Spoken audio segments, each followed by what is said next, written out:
अस्सलाम वालेकुम एस्पिरेंट्स, मेरा नाम नयार रमजान है and I am from police service of Pakistan. मेरी आज की वीडियो बनाने का पर्पस उन लोगों के क्वेश्चन का आंसर देना है जिन्हें ये प्रॉब्लम है कि हम CSS के प्रिपरेशन के दौरान क्या चीज़ें पढ़ते हैं और क्या चीज़ें नहीं पढ़ते। सबसे पहली बात तो ये है कि FPSC ने अपनी वेबसाइट पे एक सिलेबस दे दिया है और वो आपसे एक्सपेक्ट करता है कि आप जो भी नॉलेज कन्वे करते हैं वो सिलेबस के मुताबिक हो।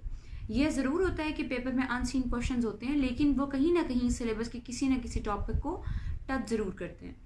आप ये देखें कि आप जो मिस्टेक करते हैं CSS की प्रिपरेशन के दौरान वो ये है कि आप वो किताबें पढ़ते हैं जिनका CSS के सिलेबस से कोई लिंक नहीं होता। इसलिए इस क्वेश्चन का जवाब देना कि CSS में क्या पढ़ना चाहिए क्या नहीं पढ़ना चाहिए, तो सबसे पहले हम ये बात करेंगे कि CSS में क्या नहीं पढ़ना चाहिए।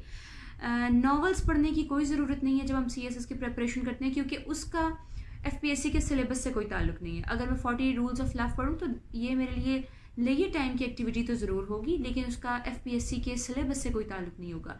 इसी तरह चार्ल्स डिकेंस के जो नावल हैं या फिर लिटरेचर के जो नावल्स हैं या फिर शायरी है, उर्दू शायरी, उसका FPSC के सिलेबस से कोई लिंक नहीं है और ना ही पेपर में आपसे एक्सपेक्ट किया जाता है कि आप उस तरह की बातों को जो है वो कोट भी करें। डेफिनेटली अब हम दूसरी साइड पे मूव करते हैं। दूसरी साइड पे अगर हम ये देखें कि हमें CSS में क्या पढ़ना चाहिए, तो एक अच्छी जो है वो आपका अच्छा स्टेप ये होगा, अच्छी अप्रोच ये होगी कि आप FPSC के सिलेबस को ओपन करें। सिलेबस के जितने भी टॉपिक्स हैं आप उन्हें गूगल पे सर्च करें। न्यूज़ सेक्शन होता है गूगल में, आप वहाँ पर जाएं और न्यूज़ सेक्शन में सब के सब टॉपिक्स को सर्च करें। आपको अपडेटेड डाटा जो होगा वो वहीं से मिलेगा। अगर आप करप्शन पे कोई स्टैटिस्टिक्स फाइंड करना चाह रहे हैं या फिर आप चाहते हैं कि आप इंटरनेशनल इंडेक्सेस को देखें, पाकिस्तान की रैंकिंग्स को देखें, तो आपके लिए बहुत सिंपल है कि आप गूगल में सर्च करें, टॉपिक को लिखें और न्यूज़ सेक्शन को क्लिक करें। तो वहाँ पर FPSC के गिवन टॉपिक्स के बारे में सारे करंट आर्टिकल्स जो हैं वो आपके सामने आ जाएंगे। वहाँ से अपना डाटा कलेक्ट करें और नोट्स मेकिंग करें।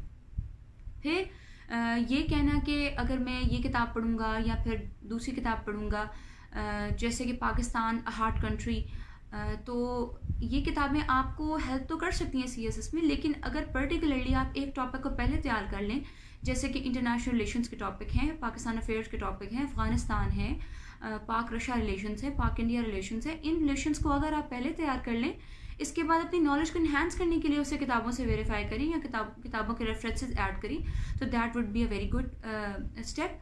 लेकिन अगर आप यही करते रहें कि आप वो चीज़ें पढ़ते हैं या वो किताबें पढ़ते हैं जिनका FPSC की वेबसाइट पे गिवन सिलेबस से कोई ताल्लुक नहीं होता, तो वो आपको किसी किस्म का एडवांटेज नहीं देती, एक्सेप्ट इसके कि आपको लगे कि मैं एक्सप्रेशन इंप्रूव करूँ। एक्सप्रेशन इंप्रूव करने के लिए आपको चाहिए कि आप लिखें, अच्छे टीचर से एवेल्यूएट करवाएं। लिखना बहुत ज़रूरी है, लिखने से ही CSS होता है। मैं अगर अपनी एग्जांपल दूं तो I use to write many papers. मैं बहुत ज़्यादा लिखा करती थी। कभी खुद को खुद ही एवेल्यूएट कर लिया, कभी किसी CSP को अपना ऐसे सेंड कर दिया कि आप मुझे एवेल्यूएट कर दें।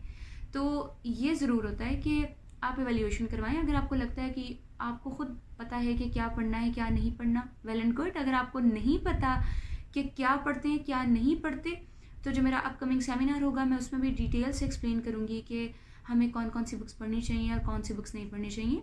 पर as this video is concern, इसमें मैं आपको यही एक्सप्लेन करूँगी कि लास्ट डेज में एस्पिरेंट्स ने जो ये मुझसे क्वेश्चन किया है कि हमें ये बुक पढ़नी चाहिए नहीं पढ़नी चाहिए, तो मुझे अंदाज़ा हुआ कि उन्हें इस बात का आइडिया नहीं है कि FPSC के सिलेबस को ही फॉलो करना होता है, ना कि हमने एक्स्ट्रा बुक्स पढ़नी होती हैं।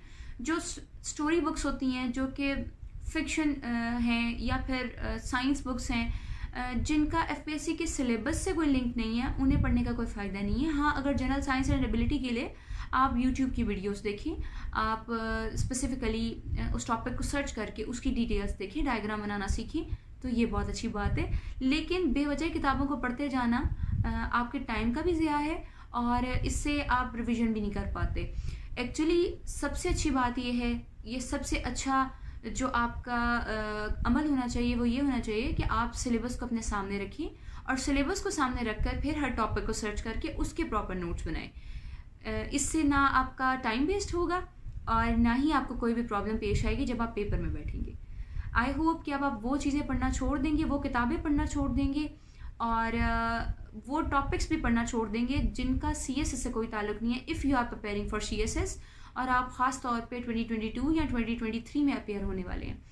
आप अगर लेयर टाइम में किताबें पढ़ना चाहें, शायरी पढ़ना चाहें तो वेल एंड गुड, अच्छी बात है। मैं ख़ुद भी अपने लेयर टाइम में जो है वो शायरी को पढ़ती हूँ, डिफरेंट नॉवेल्स को पढ़ती हूँ। लेकिन when I was preparing for CSS, smart work यही है कि आप वही पढ़ें जो कि आपको लगे कि yes it would be there in the paper. ठीक है, मुझे उम्मीद है कि आप वो चीज़ें नहीं पढ़ेंगे जिनकी ज़रूरत नहीं है, और उन चीज़ों पर फोकस करेंगे और उन आर्टिकल्स पर फोकस करेंगे जो कि आपके सिलेबस से लिंक्ड है, ताकि आपको प्रिपरेशन में भी हेल्प हो और वहाँ जाकर आपको सब जो डोमेन्स है क्वेश्चन की वो भी आती हैं। Thank you very much.